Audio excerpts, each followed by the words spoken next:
Hello everyone. आज हम पढ़ेंगे अफॉर्ज़म नंबर 15 एंड 16। तो चलिए करते हैं 15 अफॉर्ज़म।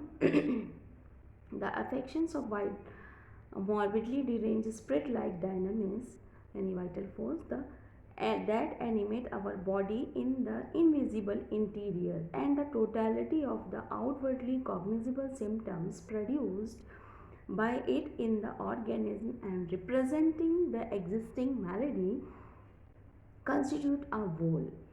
They are one and the same. यहाँ पर एनिमल सर कह रहे हैं कि जो वाइटल फोर्स जब बीमार होता है या डिरेंज्ड होता है तो क्या करता है, साइन एंड सिम्टम्स जो आउटवर्डली रिफ्लेक्ट करता है हमारी बॉडी से, है ना, और जो डिजीज़ को रिप्रेजेंट करती है, ठीक है। एग्जिस्टिंग मेलेडी से रिलेटेड यहाँ पर एनिमल सर ने मेलेडी वर्ड यूज़ किया है। मेलेडी का मतलब है डिजीज़। तो जो एग्जिस्टिंग मेलेडी को रिप्रेजेंट्स कर रहा है वाइटल फोर्स, ठीक है, वो और हमारी body constitute as a whole and the same, वो एक ही है और सेम है, ठीक है। जैसे आगे बात करते हैं, the organism is Indeed the material instrument of the life but it is not conceivable without the animation imparted to it by the instinctively perceiving and resulting regulating dynamism, just as the vital force is not conceivable without the organism. Consequently, the two together constitute a unity, although in the thought of our mind, this unity into two distinct conceptions for the sake of easy comprehension. Hahnemann sir कह रहे हैं कि जो vital force और हमारी जो material body है ये अलग नहीं है, ये एक ही है। एक ही इन द सेंस हम इनको अलग अलग ना करके एक समझें। एक क्यों? क्योंकि जो अगर हमारी जो मटेरियल बॉडी है विदाउट वाइटल फोर्स क्या है, कोई भी sign and symptom, function, sensation कुछ नहीं देती है। अफॉर्ज़म नंबर 10 में हमें हैनीमैन सर ने एक्सप्लेन भी किया कि without vital force living body कैसी है, एक डेड बॉडी के समान है। क्यों कोई फंक्शन, कोई सेंसेशन नहीं देती है, इवन देन अपने आप को प्रिजर्व भी नहीं कर सकती है। इसी तरह ये जो वाइटल फोर्स है ये बिना लिविंग बॉडी के अपने आप को रिप्रेजेंट नहीं कर सकता है। इसको रिप्रेजेंट करने के लिए किसी ना किसी मटेरियल बॉडी की ज़रूरत होगी, है ना। बिना मटेरियल बॉडी के ये अपने आप को वाइटल फोर्स रिप्रेजेंट नहीं कर सकता है। और जो बॉडी है, मटेरियल बॉडी है, ये बिना वाइटल फोर्स के कोई फंक्शन सेंसेशन नहीं देती है और कुछ भी रिप्रेजेंट नहीं कर सकती है। तो हम इनको, ये दोनों अलग ज़रूर हैं, वाइटल फोर्स और हमारी जो मटेरियल बॉडी है, ये दोनों अलग अलग हैं, लेकिन ये अलग हैं नहीं, ये सेम ही हैं। हम इनको समझने के लिए, अपने कंप्रहेंशन, अपनी स्टडी के लिए, समझने के लिए हम इन दोनों को अलग अलग समझ सकते हैं, लेकिन ये दोनों एक ही हैं, क्योंकि एक के बिना दूसरा अपने आप को रिप्रेजेंट नहीं कर सकता है। और इन दोनों को रिप्रेजेंट होने के लिए साथ होने की ज़रूरत है, एक यूनिटी बनाने की ज़रूरत है, एक यूनिट में काम करने की ज़रूरत है। और जब तो हम इसको एक यूनिटी ही मानेंगे, एक साथ मानेंगे, ये अलग अलग नहीं हैं, ठीक है। इसके बाद तो यहाँ पर जो 15 में हैनीमैन सर का मेन उद्देश्य क्या है कहने का, कि जब हम कोई डिजीज़, एग्जिस्टिंग मेलेडी डिजीज़ के बारे में सोचेंगे, उसके साइन एंड सिम्टम्स को लेंगे, रिप्रेजेंट जो कर रहा है वाइटल फोर्स बॉडी के थ्रू, तो हमको अलग अलग कुछ सोचने की ज़रूरत नहीं है, हम इसको एक यूनिट मानकर ही ट्रीट करेंगे, ठीक है। मेन इनका कहने का यही सेंस है कि यहाँ पर हम इनको अलग अलग ना देख के एक यूनिटी की फॉर्म में, एक फॉर्म में ही देखेंगे। इसके बाद अफॉर्ज़म नंबर 16, इसमें हैनीमैन सर कहते हैं कि our vital force as a spirit like dynamics can not be attack and affected by injurious influences on the healthy organism caused by the external inimical forces that disturb the harmonious play of life otherwise than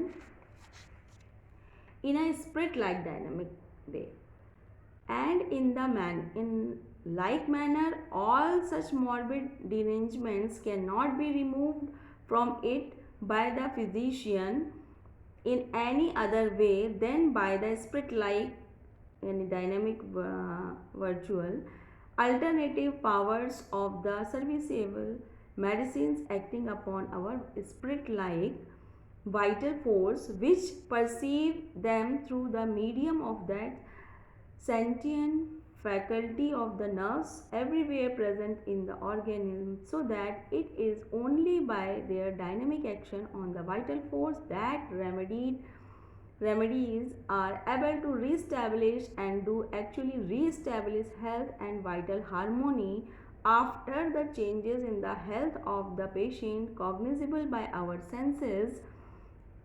Totality of symptom have revealed the disease to the carefully observing and investigating physician as fully as requisite in order to enable him to cure it. पूरा एफोर्जम, कहीं भी एक भी full stop नहीं आया इसमें, बहुत बड़ा एफोर्जम था। इसमें हैनीमैन सर टोटल मिला के उनका कहने का मतलब ये है कि जैसे जो वाइटल फोर्स होता है वो किसके द्वारा, इसमें हमने पहले भी चर्चा की कि डिजीज़ कंडीशन में इस पर एक्शन किसका होगा, ऐसी ही चीज़ों का एक्शन हो पाएगा या ऐसी ही चीज़ इसको डिस्टर्ब कर पाएंगी जो डायनामिक नेचर की होंगी, है ना। और यहाँ पर बात करते हैं कि चूँकि वाइटल फोर्स डायनामिक नेचर का है, इसलिए जो इस पर जो फोर्स एक्ट करेंगे, जो इसको डिस्टर्ब करेंगे, वो भी कैसे होंगे, डायनामिक नेचर के होंगे। वो चाहे डिजीज़ फोर्स हो या फिर मेडिसिनल फोर्सेस हो, ठीक है। तो डिजीज़ फोर्स जब बॉडी हमारी डिस्टर्ब होगी, डिजीज़ के फॉर्म में जाएगी, अल्टरनेटिव साइन एंड सिम्टम्स देगी, तो वो किसके द्वारा देगी, वाइटल फोर्स के द्वारा देगी। और अफेक्टेड वाइटल फोर्स किसके द्वारा होगा, जो स्पिरिट लाइट डायनामिक, जो डायनामिक इन्फ्लुएंसेस होंगे उन्हीं के द्वारा अफेक्ट होगा, ठीक है। तो वो डिजीज़ कंडीशन में भी इसको डायनामिक इन्फ्लुएंस ही ले जाते हैं, और क्योर कंडीशन में भी, क्योर करने के लिए भी जो अफेक्शंस आए हैं, जो मेलेडी एग्जिस्ट कर रही है, उसको ठीक करने के लिए भी हमें किसकी ज़रूरत पड़ेगी, डायनामिक इन्फ्लुएंसेस की ही ज़रूरत पड़ेगी। यानी कि जो हमारी मेडिसिन्स हैं उनका नेचर भी कैसा होना चाहिए, डायनामिक नेचर की मेडिसिन्स होनी चाहिए, तभी वो हमारे वाइटल फोर्स पर अफेक्ट कर पाएंगी। और डायनामिक मेडिसिन जो हम लेंगे वो किसके थ्रू ये डायनामिक तक पहुंचाएंगी, तो बोल रहे हैं जो हमारी बॉडी में चारों तरफ फैली हुई होती हैं नर्व्स का पूरा जाल होता है, जो बहुत ही सेंसिटिव होती हैं, संवेदनशील होती हैं, वो नर्व्स के थ्रू ही जो है हमारी मेडिसिन जो कि डायनामिक नेचर की होगी वो अफेक्ट करेगी और बॉडी को क्योर या हेल्थ की तरफ ले जाएगी। तो ऐसी मेडिसिन्स जो डायनामिक नेचर की होंगी वही जो है ले जा पाएंगी किसी सिक पर्सन को हेल्थ पर्सन में कन्वर्ट होने के लिए, ठीक है। और किसके थ्रू ले जाएंगी, जो मीडियम होगा वो क्या होगा, नर्व्स होंगी। जो हम होम्योपैथिक मेडिसिन देते हैं तो हैनीमैन सर ने वो ग्लोब्यूल फॉर्म में ही क्यों रखा, और जो हम जब लेते हैं तो कहते हैं कि मुंह में उसको लेकर के सिर्फ हमें क्या करना है, मुंह में लिए रहना है, वो अपने आप भूल जाती हैं, क्योंकि टंग डोज देने के लिए ही हैनीमैन सर क्यों बोलते हैं, क्योंकि टंग्स पर जो है नर्व्स सबसे ज़्यादा होती हैं और ये वहीं पर भूल जाती हैं। हम इतनी मात्रा में मेडिसिन देते भी नहीं हैं कि वो स्टमक तक पहुँचे, वहाँ डाइजेस्ट हो, फिर वहाँ पर उनका एक्शन हो। सिर्फ टंग डोज देते हैं, टंग पर ही मेडिसिन डालते हैं ताकि वहाँ पर नर्व्स ज़्यादा मात्रा में होती हैं और उसके थ्रू जो है वो डायरेक्ट जो है नर्व्स के थ्रू जो है हमारे ब्रेन्स में पहुंचता है और वहाँ से उनका एक्शन तुरंत का तुरंत शुरू हो जाता है। तो ये मोर फास्ट एक्शन होता है। अगर राइट सिमिलिमम मिलती है, राइट मेडिसिन पड़ती है, राइट मेडिसिन मिलती है तो क्या होता है, तुरंत एक्शन होता है, उसका एक्शन होना शुरू हो जाता है और क्योर की तरफ पर्सन बढ़ने लगता है।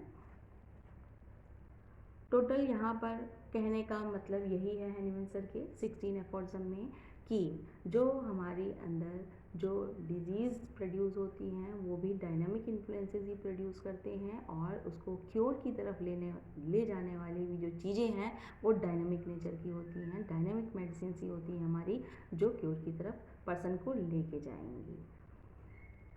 बस इतना ही यहाँ पर। फिर नेक्स्ट हम पढ़ेंगे नेक्स्ट वीडियोज़ में 17 और उसके आगे के एफर्ट्स। Thank you. अच्छा लगे तो सब्सक्राइब कीजिए, लाइक कीजिए एंड शेयर कीजिए। धन्यवाद।